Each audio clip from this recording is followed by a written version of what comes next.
city I know, but Manchester is blue. Yeah. Sky blue. Yes. Yeah. Fantastic. We are live. Congratulations, Manchester, or who's the opponent? Congratulations to Manchester City. Okay. Well, and Ego's here. So we're going to go ahead and have a strong session now because ego and strength are like synonymous. Ego, so good to see you, my friend. We were just talking about you yesterday, Shannon and I. We love you. Good to see everyone. Welcome to our Success Mastermind for Monday, the 3rd of May, May 3, which apparently is a bank holiday, May Day in the UK. So for what it's worth, enjoy that. And then we are going to start this week strong because I can tell you what, I am on a roll already this week. Well, for me, it's 9 o'clock in the morning here in gorgeous 100-degree Phoenix, Arizona. Yes, we have touched 3-digit days already. So that just happened. But I've got some wins to share. I want to come out strong this week. I think we could all do with starting the week really strong. And that's going to be sort of our topic. Before we get into it, let me acknowledge that we have a new pair of co-hosts who are going to be doing our e-commerce work group today. So as some of you know, those of you engaged in e-commerce, our friend Evelyn Melendez has taken a new post with a new opportunity that she's going to be working on. So she will not be hosting the e-commerce work groups moving forward for however long. But at 3 p.m. Eastern U.S. time, we are going to have Neil Benison and Emma Jordan co-hosting our e-commerce work groups. That's going to be Mondays, right? So today's a Monday, and that's at 3 p.m. Eastern U.S. time, +5 for UK time zones, and plus 10 million or something for those friends in Australia and New Zealand. Of course, everything's recorded and it's in the members site. But get excited because Emma and Neil, it's going to be a 1-2 punch. It's going to be fantastic. And then tonight at 9 p.m. Eastern U.S. time, while most of you Brits are asleep, except Vivier, we're going to have our book study. We're going through the first 50 pages or so. Basically, it's the introduction and part 1 of T. Harv Eker's book, Secrets of the Millionaire Mind. And I've got a copy of it right here. And there he is. There's Harv. There's the book. I'm going to be running a paper book for this one. We're going to knock this book out in 4 weeks. Tonight being the first, it's about 200 pages, right? So do about 50 pages a week. And usually I'm like doing the Kindle thing. And I don't know, I just had a paper copy and it felt nice to read a paper book. So I'm going to go ahead and do that. Our next book, by the way, is going to be Psycho-Cybernetics by Maxwell Maltz. And I do have a paper copy of that too. I may go with the digital version because the paper copy is getting really yellow. In fact, it's got a price on it, $1. $1 for that book. Yeah. So what are we talking about today? Starting this week strong. Here's what happened to me. I had an opportunity this past, weekend, plus a few days, right? So over the past week, I had an opportunity to confront what was I not practicing, that which I preach? In other words, where was my integrity out? You guys know that I love this idea of being whole, undivided, and undiminished. Every time I've had success in my life, big success, and in various areas, right? And I go here and there, and I've got, increase here, and then I kind of neglect this area over here. But I believe success is the total package. And so as long as my integrity is in various areas of my life, I get pretty spectacular results. And don't we all? This isn't just right. This is everyone. And so what I was looking at, what I was confronting uncomfortably is, where is my integrity out? And things that I'm doing and I haven't been doing, at least not to the degree that I know I could be doing them. So this required a little bit of self-assessment. This required a little counsel. In fact, my internet connection is unstable. How nice. Am I hear me? Nods. This row. Can you guys hear me? Oh boy. Connection is unstable. Can you hear me now? How about now? John, we can hear you. We can hear you. You're just breaking up quite a bit. So it's stuttering a bit and you're freezing, but you can still hear you, most of it, and still hear you fine. Crap.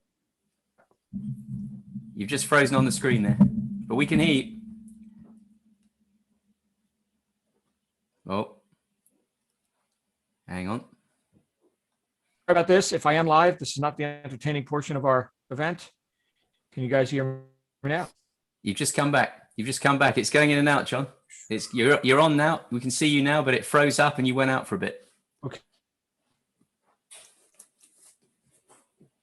Yeah, kind of up and down there, John. It's in and out. Yeah, frozen again.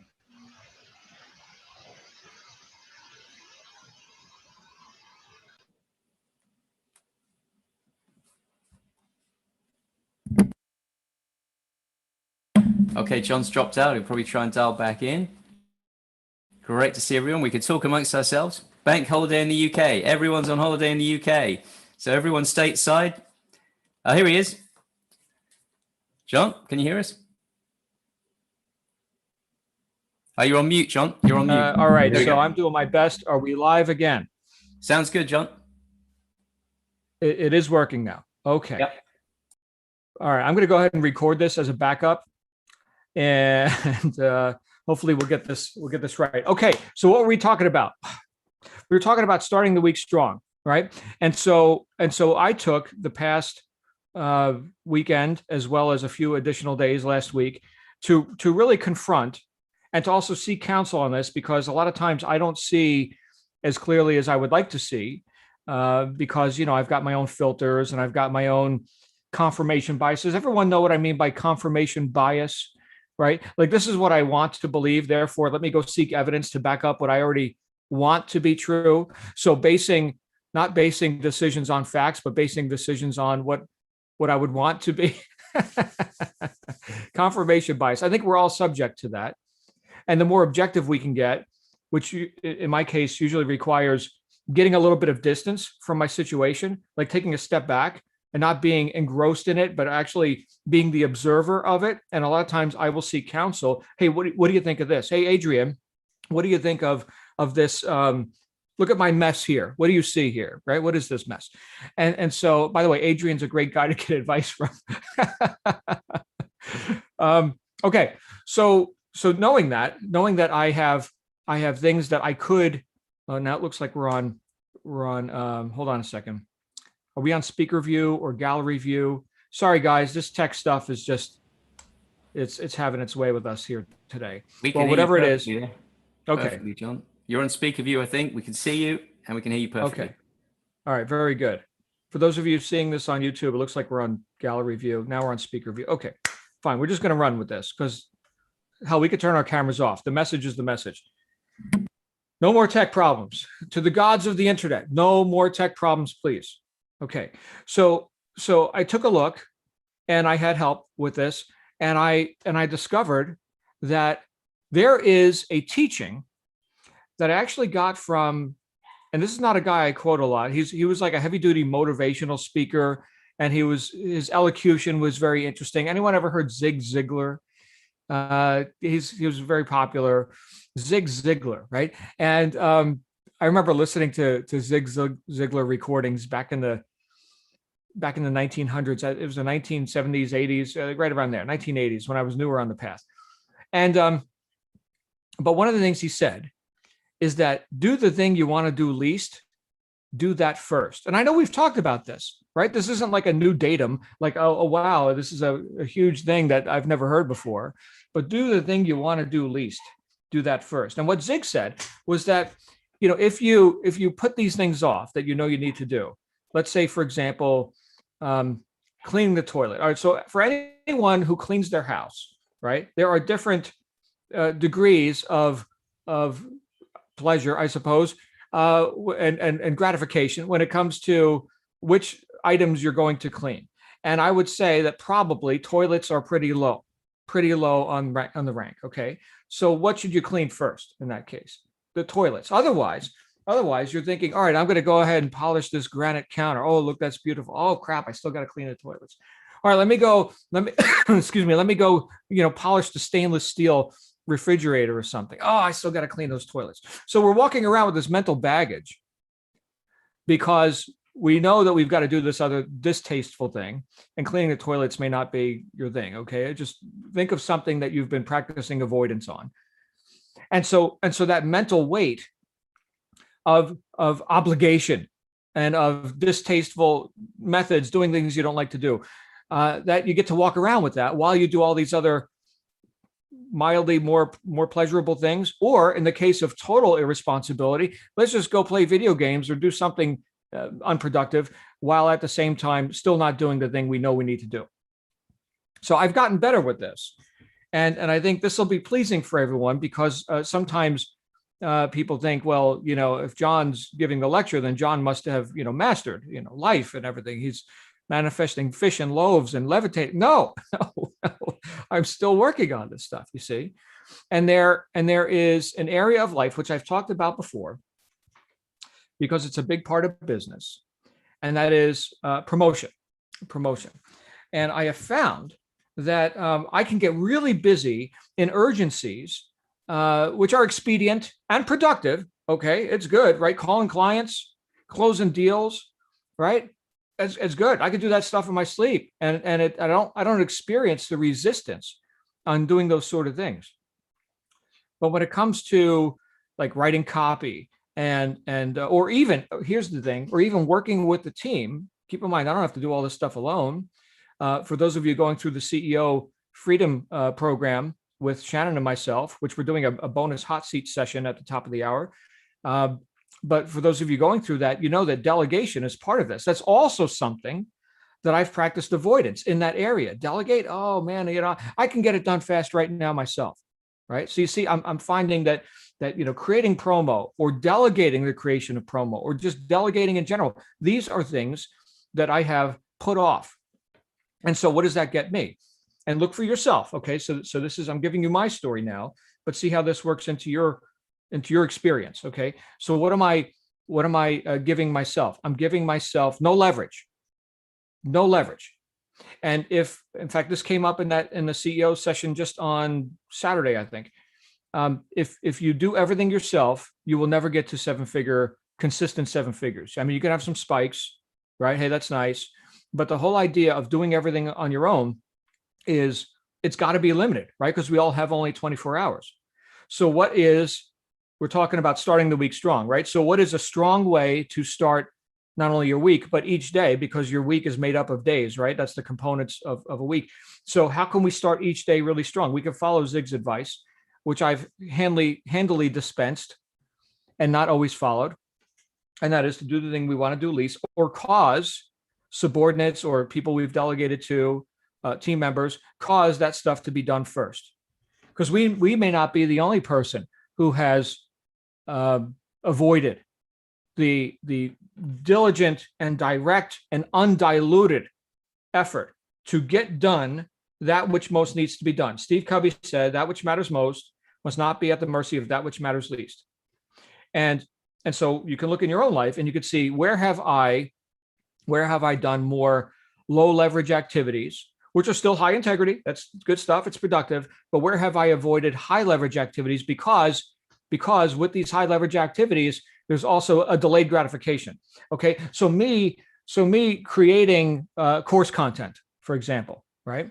That doesn't, the computer that I'm typing on or that I'm putting the videos into doesn't spit out money at me. Right. So that's a delayed gratification kind of thing. It's unlike cleaning the toilet or polishing the granite, which is instant gratification. Oh, look at the beautiful granite.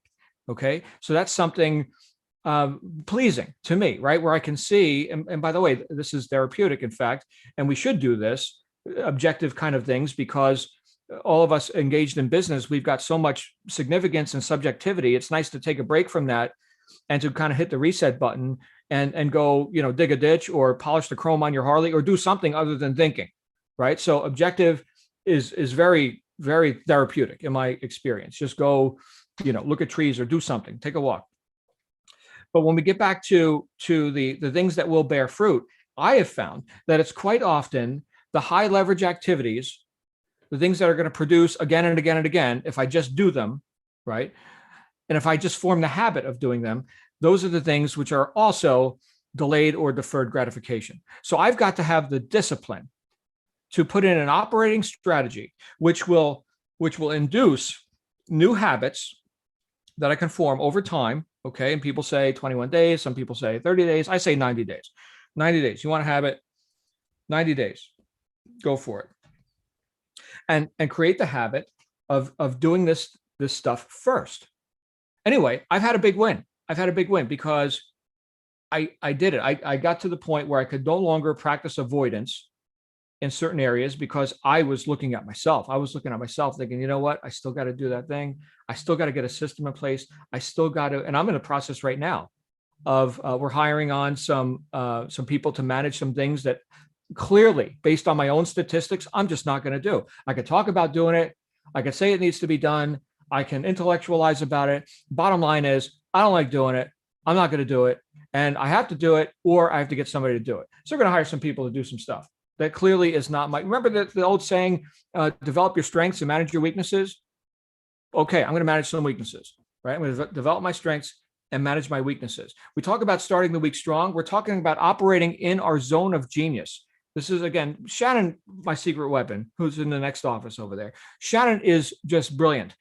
When you talk about the different zones, when she talks about the different zones we operate in, the zone of incompetence, forcing ourselves to do things which we're not good at and clearly not interested in. If interest renders aptitude, if I don't have an aptitude for this stuff, clearly I'm not interested to the degree where I'm going to develop, some diligence and some, competence, right? So here's my zone of incompetence. And I know that I'm incompetent in these areas because it's so damn forceful every time I even venture into these areas, right? And then there's a zone of kind of middle of the road, competent, okay, fine, right? And then there's the zone of genius, which nobody else could do that stuff, right? When I think of ego, we saw ego as we were getting the show going here today.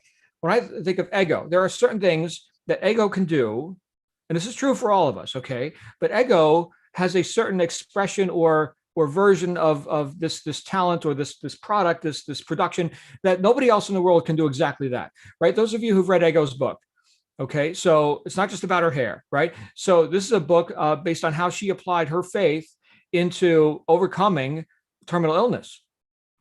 Fantastic. That's great stuff. Now, not everyone can relate to that. My wife certainly can. She went down that same road, with breast cancer last year. So this is something where could anyone else write that? Right? Could anyone else pretend or like create the product that Ego created or that Shannon created or that you can create? No. So that's the zone of genius. Only you can do that. In the sales world, right, where I do consulting work and all that, people sometimes ask me for like my secrets or, scripts. And I mean, I can, it's funny. I've got this whole training website for people in my charge, right? I've got a sales team that I run. And the one thing that I haven't put in there is scripts. I've got samples. Here's exhibits. Here's sales aids. Here's recordings of webinars and live sessions with groups and with one-on-one closing calls and everything else. The one thing I did not put in there is a script. I just can't bring myself to do it. So it's like, listen to all the samples, get all the stuff in your head, right? And then go be you. Go do it your way, right? Go be awesome. Okay. But sitting there reading a script, there's an old joke in the sales world. What's the only thing worse than a salesman with a script is a salesman with no script. Okay. So I don't know how you reconcile that, but I could tell you that once you've got it here and once you've got it here, I don't need a damn script. So give me a script, right? I want to get in communication with someone. I want to extrovert. I want to focus on them. And this is something where we say, develop your strengths and manage your weaknesses. Anyone in sales, you got to get good at communications. And if you're in sales deliberately and by choice, well, and by the way, we all are to some degree. Okay. We're all communicating something. Okay. But if you're going to be doing business, this was right out of Kiyosaki's Rich Dad, Poor Dad, if I recall, where his rich dad told him, hey, you want to be a successful businessman? Go learn how to sell. Go get a job at Xerox or something. And he did. Okay. So we got to learn about communication. We got to learn about negotiations. We got to learn about what drives decisions. If the game we're playing is inducing decision on the part of others, right? To purchase, to transact, right? To participate. Okay. Well, then we've got to get good at that communication cycle. But it starts with us. The biggest sale you can make is yourself, right? So I'm sold myself, right? And now I know, and now I don't need a damn script because I already know, and I'm good with me, right? So I can look at you now. I'm not thinking, oh, am I doing it right? Am I saying the words right? Oh, please, no. You, what can I do for you? This is the difference. That's the zone of genius kind of stuff. And in your world, hopefully you've identified what is it that you could do in that zone of genius that nobody else could do exactly the way you do it. And man, you rock when you do that. You've developed that strength. But now here's the other win, is the other side of the admonition: develop your strengths and manage your weaknesses. Imagine managing those weaknesses, either by finding ways that they become workable for you, that they're no longer weaknesses, or by delegating those. But imagine if those things that you've avoided or just found distasteful were no longer on your plate at 9 o'clock in the morning. Imagine what your day would be like. It would be like my day right now, because I've got on my calendar, and I've often said that if it's not on my calendar, it doesn't exist. Okay.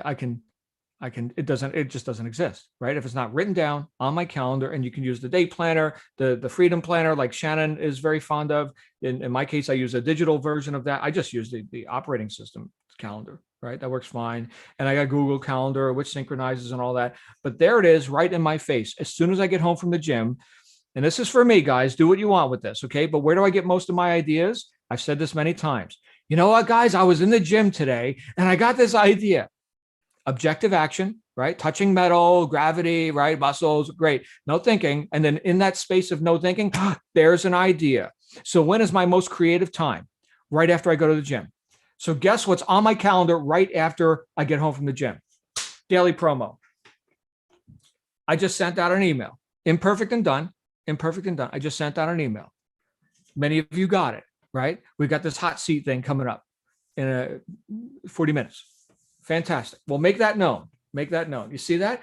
And that tomorrow, it's going to be even easier for me to do it, because I did it today and I did it on Friday. I didn't do it over the weekend. I'm considering also doing it over the weekend. I mean, if we're going to develop a habit, I go to the gym on the weekends. Maybe I should write promo on the weekends. I don't know. And I got considerations about that, right? Oh, too much email, too much promo. You know what? If there's any sin that I've committed, and I would say this for most marketers, it's not enough communication. Not enough, right? We're talking about sales and marketing now. More communication is always the answer. Never less, always more. Try that in your relationships too, right? What happens when we ignore our child or our spouse? Distance, right? What happens when we engage? Closeness, right? Affinity. Communication is the answer.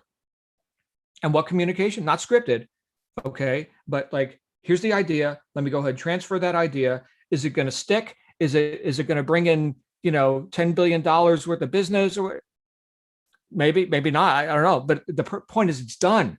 It's done. Our integrity is in on this stuff. How does that feel? I'll tell you what, I already got paid. So this whole idea of delayed or deferred gratification, and therefore let me do these low leverage activities. Let me call clients and go make money now. I could do that, right?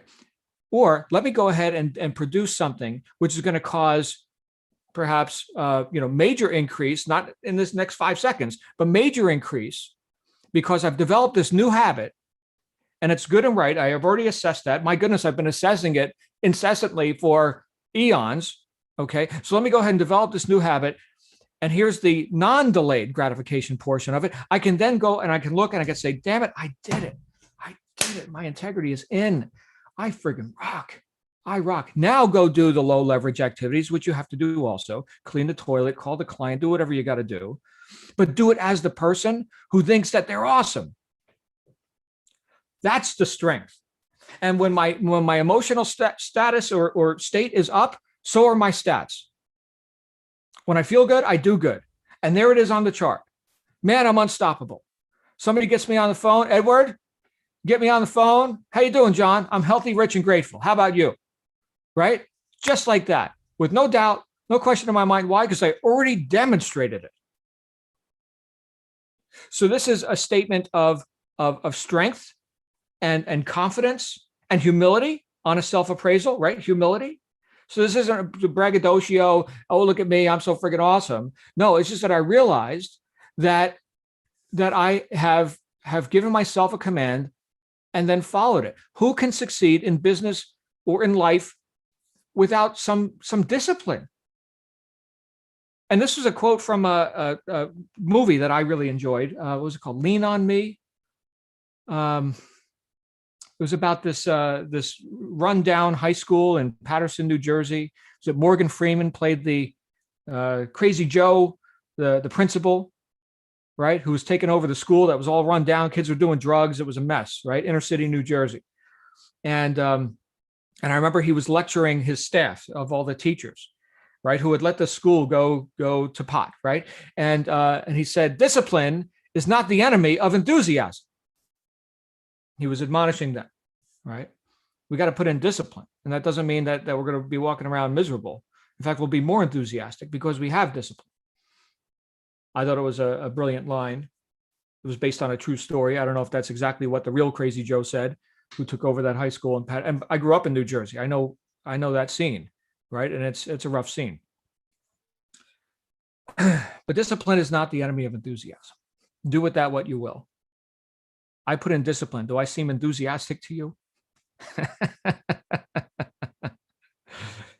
Does it feel good? I'll tell you what, my happiest time is when I can look and say, I've done high integrity action. Henry Ford, I'll end with this. Henry Ford, let me get the actual quote up here so I don't butcher it. Henry Ford. Joy in work. Here it is. Here's the quote. There is joy in work. There is no happiness except in the realization that we have accomplished something. Henry Ford.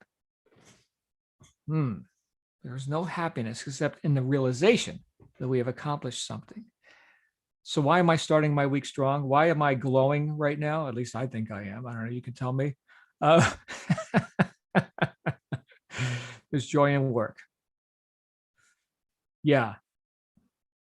Thank you guys. Thank you for being here. Let's have a killer week. Let's crush this week, and let's do it by doing the thing we want to do least, which is high leverage, resourceful, high integrity action. Let's get that off our calendar. Check mark done. I love that word, done. My favorite 4-letter word. Not perfectly, but done. And then let's see how tall we walk through the rest of our day. Do that for 7 days.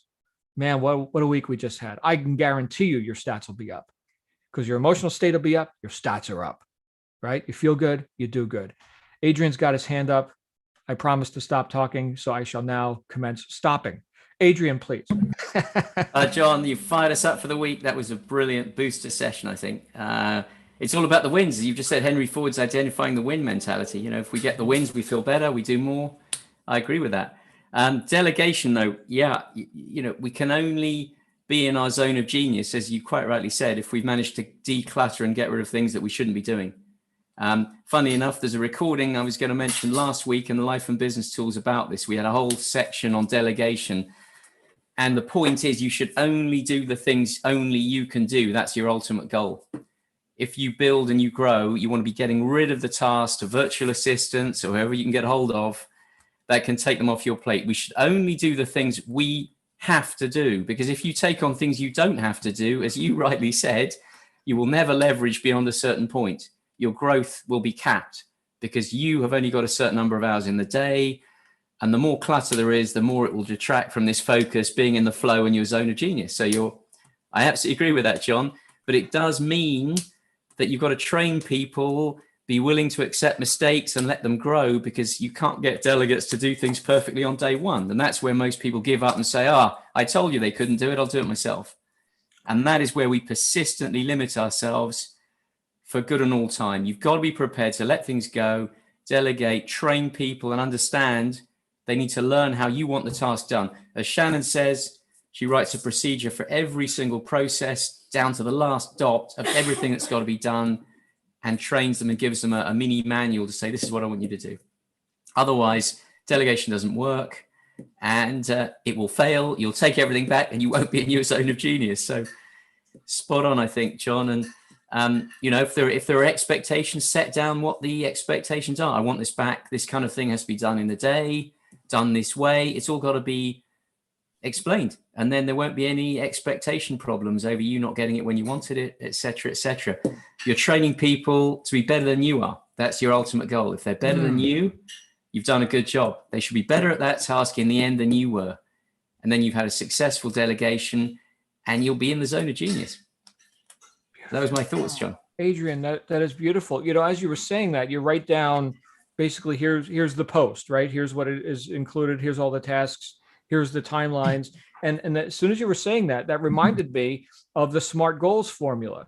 So a lot of times I think of goals as things that I want to attain, you know, that are on purpose for me and that are pleasing achievements. Okay. But can we not also apply that SMART formula to a post, right?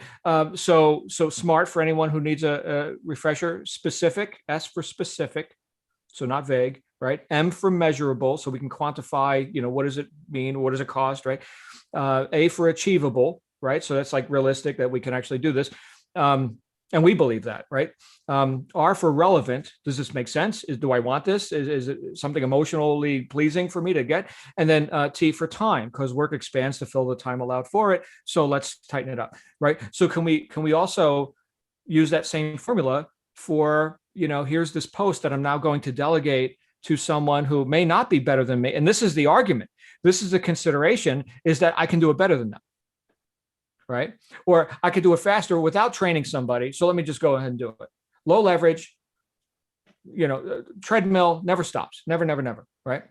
So, and then I look at people like my friend Grant Cardone, right? This guy's everywhere. And what he told me, Adrian and everyone, is best known beats best.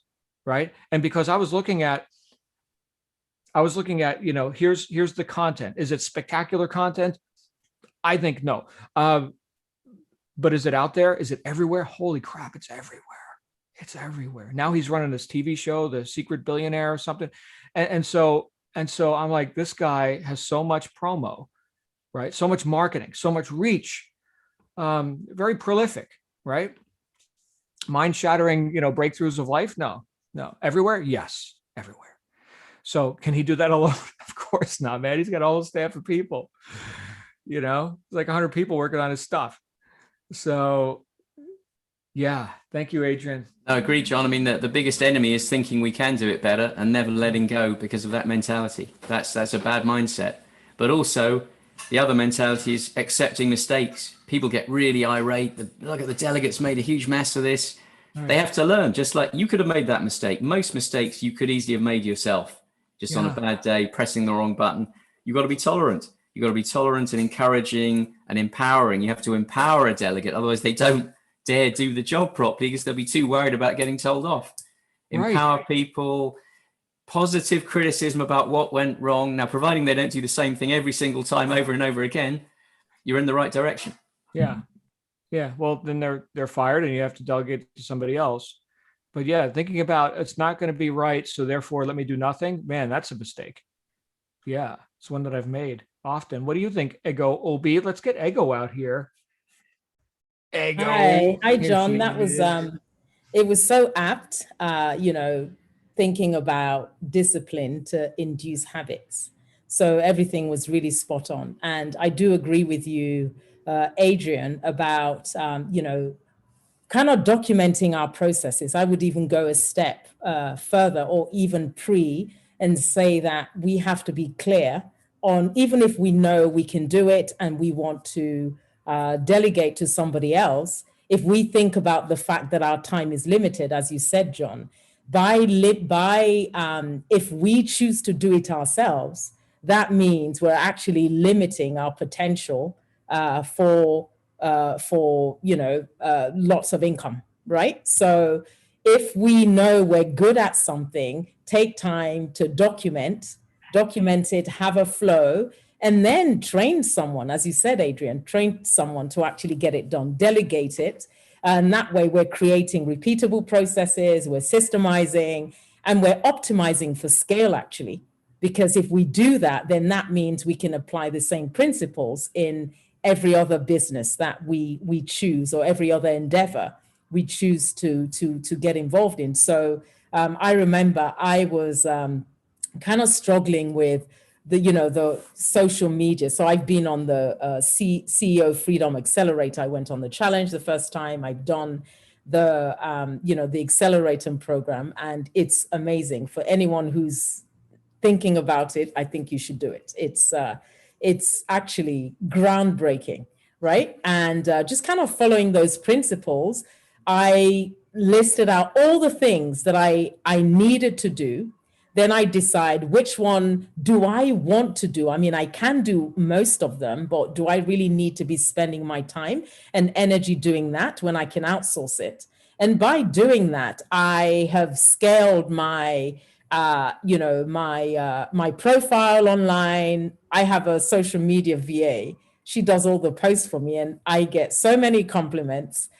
It's unreal. So the process actually works. And then using that and their expertise, I'm actually breaking into other areas, and it's just growing, it's just multiplying.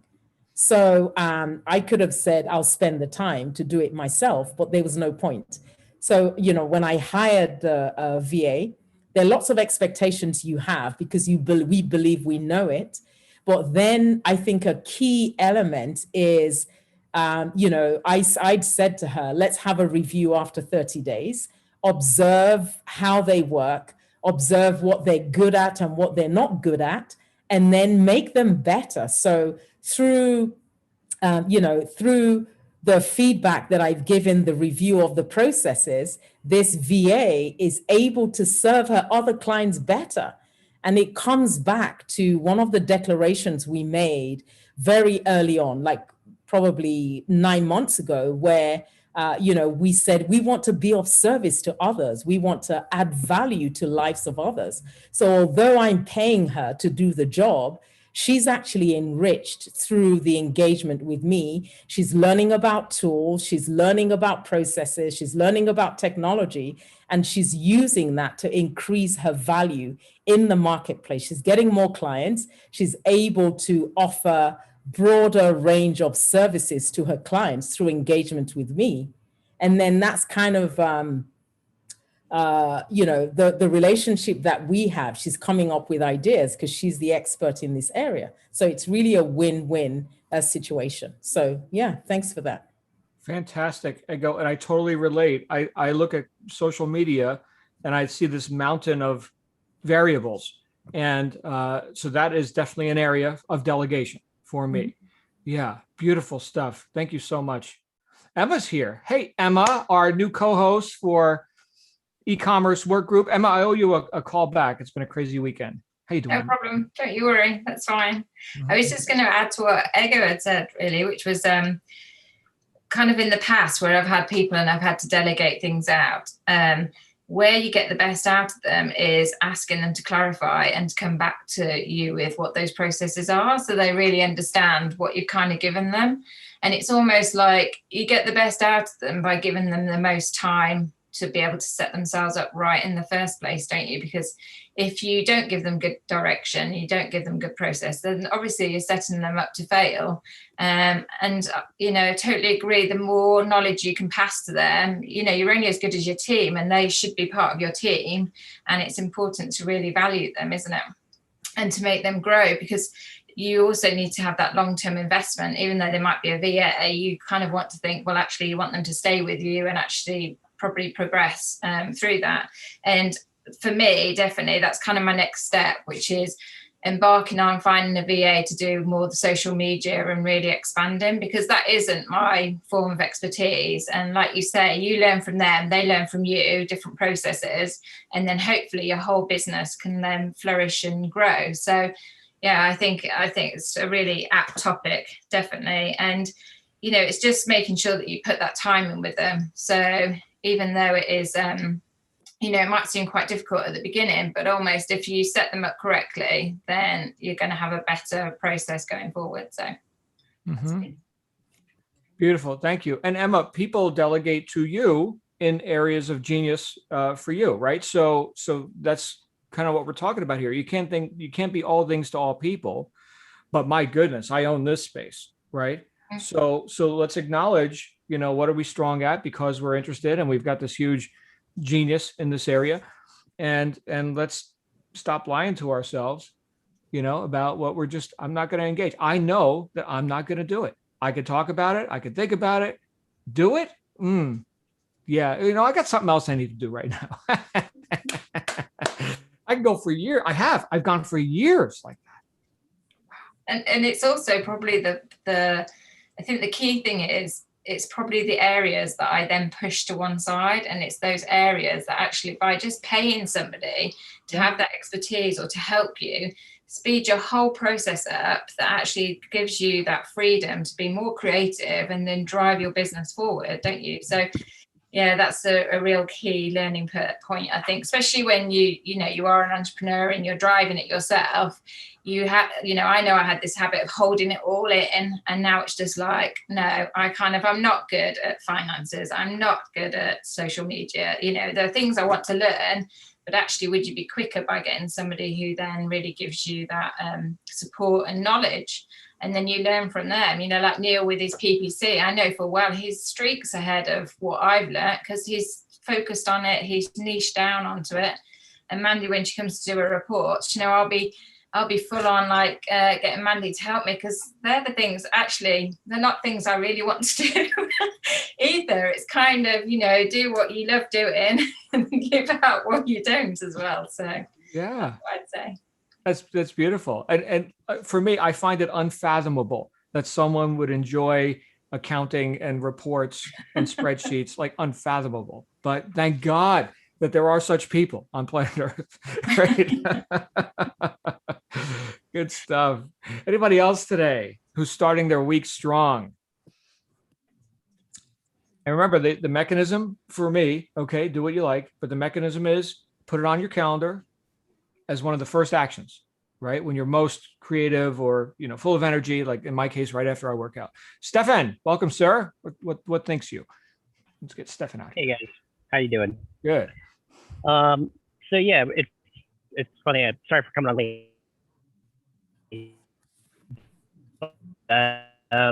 We were actually talking today, and I have like a business mentor for my. All right, Stefan's breaking up pretty bad. Stefan, can anyone else hear Stefan? Is it me or is it him? Okay. Can you hear me? Yeah, Stefan, we haven't gotten your better or no? We haven't gotten a complete sentence yet. Maybe a little bit better. Let's give it another shot. 1 second. Okay. Can you hear me now? I can. All right, good.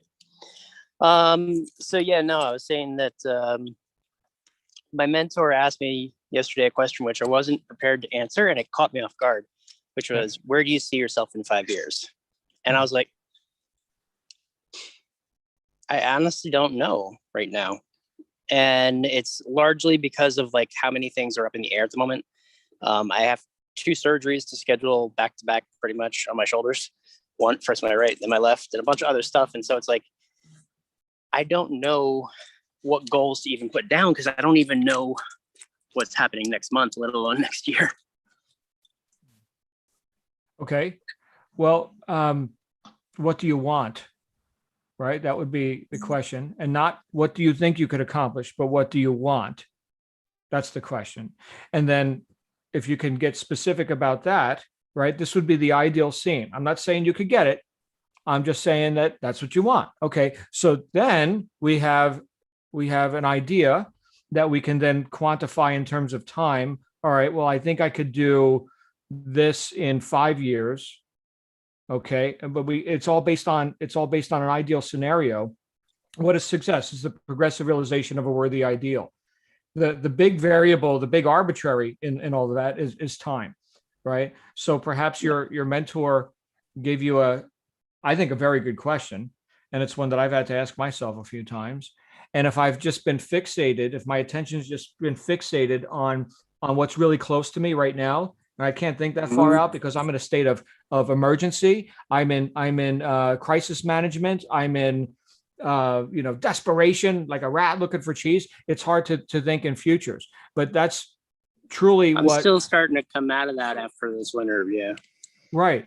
Sorry, So go ahead. No, this is for you, man. And for everyone, right? If anyone feels like they've been encumbered or overwhelmed with urgencies and desperation, right? My Chihuahua, he wants a treat, and he gets so desperate, and he's shaking, and he's there. Oh, I want the treat, right? So I was like, why are you so desperate, right? And so I can relate to that. I mean, it's a dog, okay, but I can relate to that in my own life and in observing other people in their lives where we get so desperate for, like, like what Adrian was talking about, I'm going to delegate. Oh, it's got to be done right. It's so critical. And like, why so desperate? Can we just relax, right? And I think the more we think in futures, the more we look at, here's the guaranteed future outcome. And I'm going to go ahead and say, because it is time is arbitrary, I'm going to go ahead and say 5 years. Okay, fine. At least now I've got a target to shoot at, and it's not vague, and I don't know how to get it, but I know that that's the direction I'm going in. And so now I can reverse engineer from there. And I could say, all right, so what can I do proactively right now? Not in a state of crisis management, but like Steve Covey talked about in the 7 Habits, habit number 1, be proactive. That's that question right there. So where are you going to be in 5 years? That's a proactive question. So Stefan, I would say, dive into 7 Habits. Great book. Habit number 1 is right where you're at. And yeah. And it's not the first time I've gone through that process. I've had to reinvent things a few times over the past few years, just in terms of, like, it's hard not associating your identity sometimes with your job. And you have to remind yourself that it's just a job to get through the day, in other words. But what you mentioned also about the paying someone to do something you couldn't afford, I agree. We were also talking about that. I was like, if I had somebody to do like a booking agent or to help on the office end of stuff, because I am very scattered, and I would just go out and execute things, I would be able to bring in a lot of business once that started going. So it's something to work towards.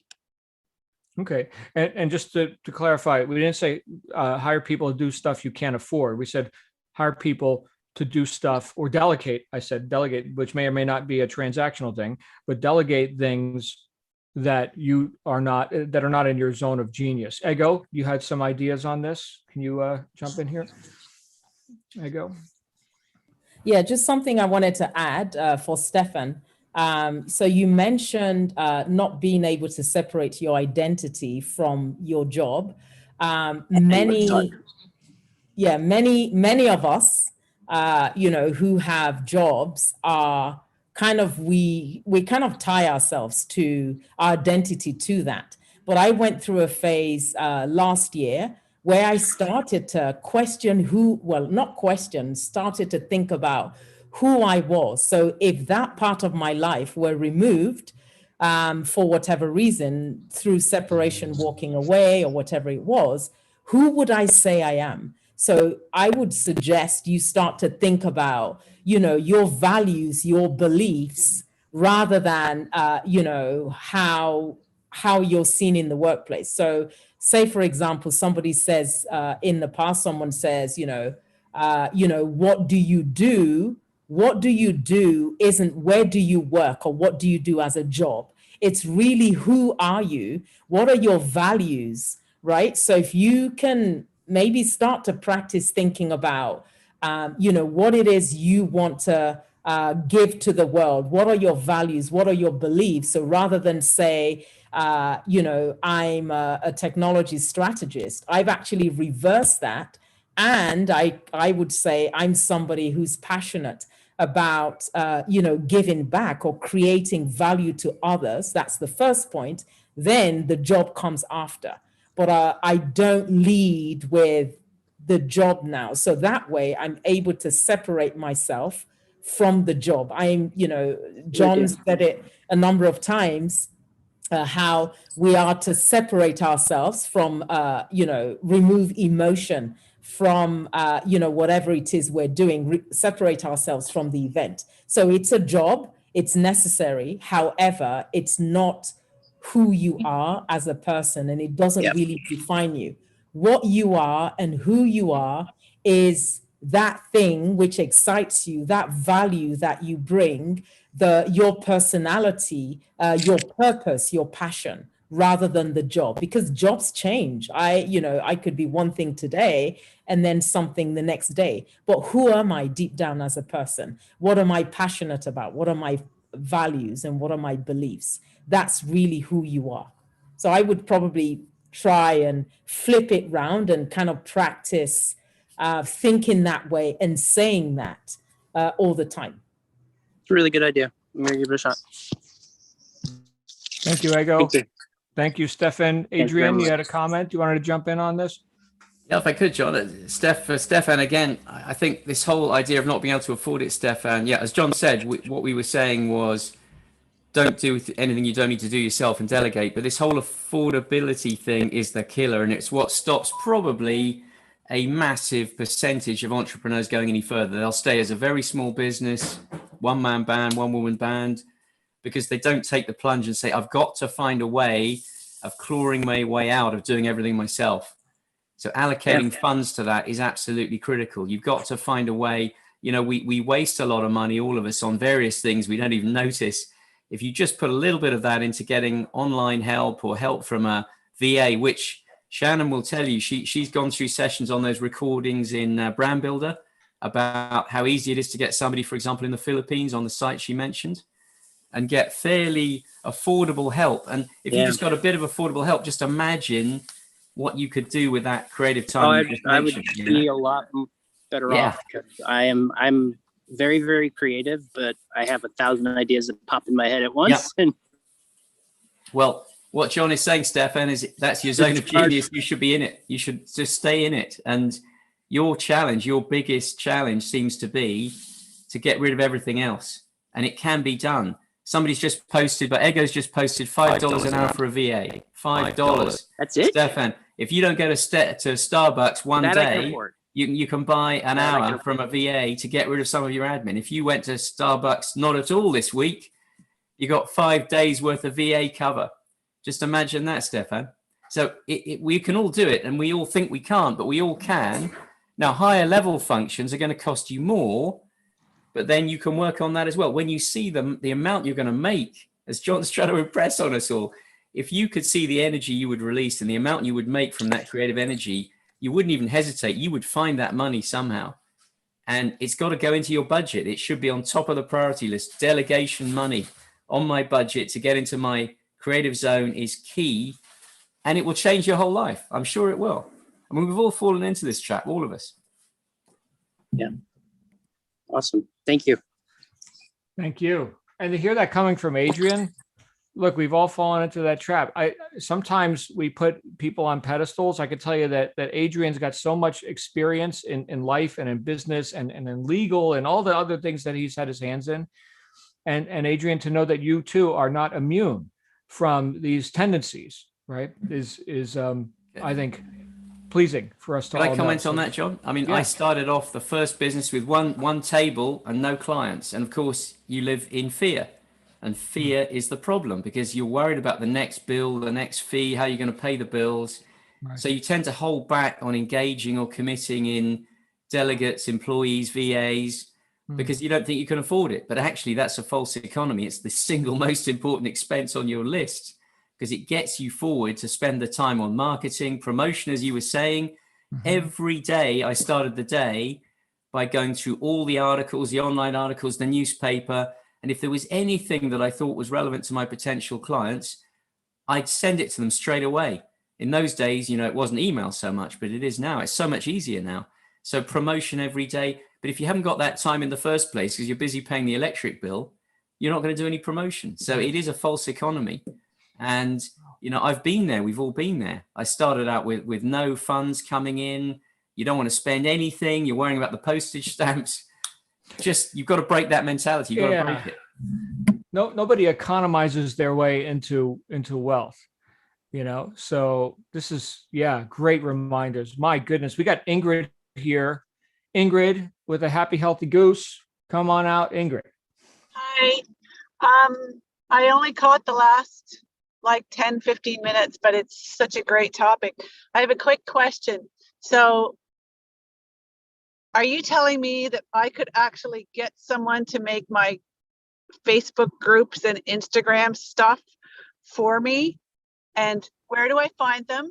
Is that the Philippines connection? And yeah, now please, because I'm paralyzed.